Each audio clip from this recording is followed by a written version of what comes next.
Hello students, welcome to my YouTube channel RC mathematics classes. आज हम लोग एक टॉपिक डिस्कस करने वाले हैं और बोर्ड में ये जो टॉपिक है इसका वेटेज काफ़ी है। और बोर्ड में जो वेटेज है हम लोग ये सारा जो भी adjoint and inverse of matrix से रिलेटेड जो भी थ्योरी पोर्शन है वो सारा हम इस बोर्ड में लिख चुके हैं। और इस सारे जो जितनी भी प्रॉपर्टीज़ है ये हम सारे को डिस्कस भी करने वाले हैं। और इसमें जो ये चैप्टर है इससे रिलेटेड बोर्ड में काफ़ी वेटेज रहता है। वेटेज इन द सेंस कि कम से कम determinant matrices, adjoint of matrices और फिर साइमल्टेनियस इक्वेशंस, ये नियर अबाउट 15 मार्क्स होगा जो इसमें पूछा जाएगा, है ना। तो सबसे पहले हम लोग देखते हैं कि एडजॉइंट ऑफ मैट्रिसेस क्या होता है, adjoint and inverse of a matrix. तो सबसे पहले हम लोग आते हैं कि एडजॉइंट ऑफ मैट्रिसेस में क्या है कि कोई भी एक मैट्रिक्स है, जैसे ये वो A11, A12, 21, 22, ये तो 2x2 ऑर्डर का है। तो ये जो मैट्रिक्स है इसका एडजॉइंट हम लोग कैसे निकालेंगे, तो इसका एडजॉइंट निकालना काफ़ी आसान है। एडजॉइंट ऑफ A मतलब इसमें जितने भी एलिमेंट्स हैं वो एलिमेंट्स का कोफैक्टर्स हम लोग निकालेंगे। कोफैक्टर्स हम लोग ऑलरेडी देख चुके हैं इससे पहले। तो कोफैक्टर्स में क्या है कि माइनर्स निकालते हैं, उसके बाद फिर कोफैक्टर्स निकालते हैं। मतलब Cij that is equals to -1 का पावर i प्लस j और Mij, मतलब जिस रो में जैसे इस एलिमेंट का कोफैक्टर निकालना है। तो ये जो एलिमेंट है इसका कोफैक्टर यदि हम लोग निकालेंगे तो हम लोग को क्या करना होगा, इसको और इसको, ये पूरे को ढक देंगे हम लोग। ये जिस रो में जिस कॉलम में उसको ढकेंगे ये रहा बचा, तो उसको हम लोग लिख देंगे। और उसके बाद देखेंगे कि ये first row and first column का एलिमेंट है, मैंने -1 का पावर 1 मतलब 1 + 1 -1 का पावर कितना हो जाएगा, 2 हो जाएगा। तो हम लोग बोलेंगे कि this number will be positive, मतलब ये जो एलिमेंट है वो पॉजिटिव होगा, यहाँ पॉजिटिव लिखेंगे। अब देखो यहाँ 1 + 1 यदि इवन है तो प्लस होगा, और यदि ऑड है जैसे 1 + 2 तो ये नेगेटिव होगा। फिर ये 2 1 ऑड है तो ये नेगेटिव होगा, और 2 2 इवन है तो पॉजिटिव होगा, है ना। तो ये इसको याद रखना है। तो इस तरह से हम लोग 2x2 ऑर्डर का या 3x3 ऑर्डर का भी हम लोग एडजॉइंट ऑफ अ मैट्रिक्स निकाल सकते हैं। बहुत आसान है। Properties of adjoint of matrix में क्या होता है कि A is a square matrix of order n। A यदि कोई स्क्वायर मैट्रिक्स है ऑर्डर n का, तो A को यदि एडजॉइंट ऑफ A के साथ मल्टीप्लाई करे और एडजॉइंट ऑफ A को फिर A के साथ मल्टीप्लाई करे तो ये determinant value of A into identity matrix के बराबर होता है। मतलब adjoint of A according as this process हम लोग इसको निकाल लेंगे। उसके बाद फिर A को एडजॉइंट ऑफ A के साथ मल्टीप्लाई करो या एडजॉइंट ऑफ A को A के साथ मल्टीप्लाई करो, बात बराबर है, दोनों इक्वल आएगा। और जो दोनों जो आएगा वो क्या आएगा, तो डिटर्मिनेंट वैल्यू ऑफ A और in के बराबर, मतलब ये आइडेंटिटी मैट्रिक्स ऑन n, है ना। अब नेक्स्ट हम लोग आते हैं कि यदि डिटर्मिनेंट वैल्यू किसी भी मैट्रिक्स का 0 हो तो उसको हम लोग सिंगुलर मैट्रिक्स बोलेंगे। क्या बोलते हैं, सिंगुलर मैट्रिक्स। और किसी भी डिटर्मिनेंट का, किसी भी मैट्रिक्स का डिटर्मिनेंट वैल्यू यदि नॉट इक्वल्स टू 0 है तो इसको हम लोग नॉन सिंगुलर मैट्रिक्स बोलेंगे। ओके, तो ये हो गया। अब A is a non singular square matrix. यदि ये नॉन सिंगुलर स्क्वायर मैट्रिक्स है तो ही A इनवर्स एग्जिस्ट करेगा, है ना। A is a non-singular square matrix then order n then A inverse exist, मतलब A inverse exist करेगा। क्यों? क्योंकि A inverse का फॉर्मूला होता है ये 1/डिटर्मिनेंट वैल्यू ऑफ A और एडजॉइंट ऑफ A। तो डिटर्मिनेंट वैल्यू मतलब यहाँ यदि 0 हो जाए तो ये अनडिफाइंड हो जाएगा। तो determinant value of A should be not equals to 0 for A inverse the existence of A inverse. तो ये जरूरी है, तब हम लोग इस फॉर्मूला से हम लोग A इनवर्स निकालते हैं, ठीक है। अब इसी से निकल के आता है कि किसी भी मैट्रिक्स को यदि उसके इन्वर्स के साथ मल्टीप्लाई, जैसे हम बोलते हैं कि कोई एक मैट्रिक्स A है और कोई एक मैट्रिक्स B है ना। तो यदि A को B के साथ मल्टीप्लाई करे और B को A के साथ मल्टीप्लाई करे तो हम लोग बोलते हैं कि AB doesn't equals to BA। AB doesn't equals to BA why A B जो है बी ए के इक्वल नहीं होता है, मतलब इसको इस तरह से हम लोग बोलते हैं कि A B doesn't equals to B A. मतलब इन जनरल का मतलब ये होता है कि ये हो भी सकता है, लेकिन बेसिकली ये नहीं होता है। लेकिन ये होता कब है?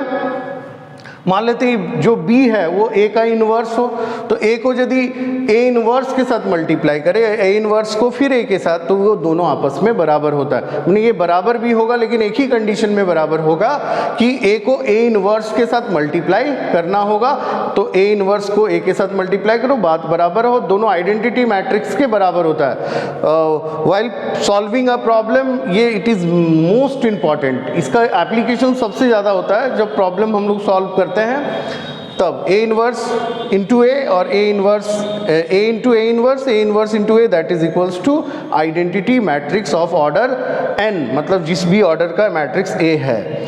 अब यहाँ इसका भी यूज़ होता है, ये ऑलरेडी हम लोग देख चुके हैं कि आइडेंटिटी मैट्रिक्स को A के साथ या A को आइडेंटिटी मैट्रिक्स के साथ यदि हम मल्टीप्लाई करते हैं तो वो हमेशा A के बराबर होगा।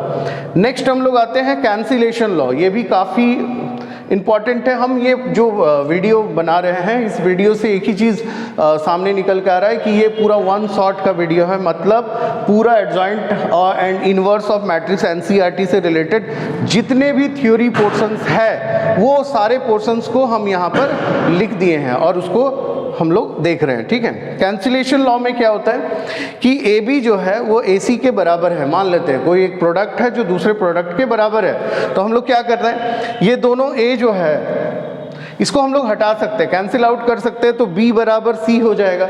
तो B बराबर C तभी कर सकते हैं, मतलब A और A को कैंसिल तभी कर सकते हैं जब A डजंट इक्वल्स टू 0, मतलब A जो है वो नॉन सिंगुलर मैट्रिक्स होना चाहिए, पहला, और दूसरा A B और C ये जो है वो ऑर्डर सेम होना चाहिए, है ना, तभी हम लोग कैंसिल आउट कर सकते हैं।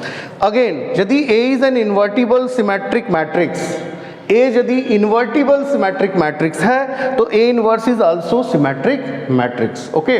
मतलब A यदि इन्वर्टिबल का मतलब कि determinant value of A doesn't equals to 0, तो A इन्वर्टिबल होगा, है ना। इन्वर्टिबल और सिमेट्रिक मतलब क्या होता है कि किसी भी मैट्रिक्स को यदि वो ट्रांसपोज के बराबर है that is called symmetric matrix.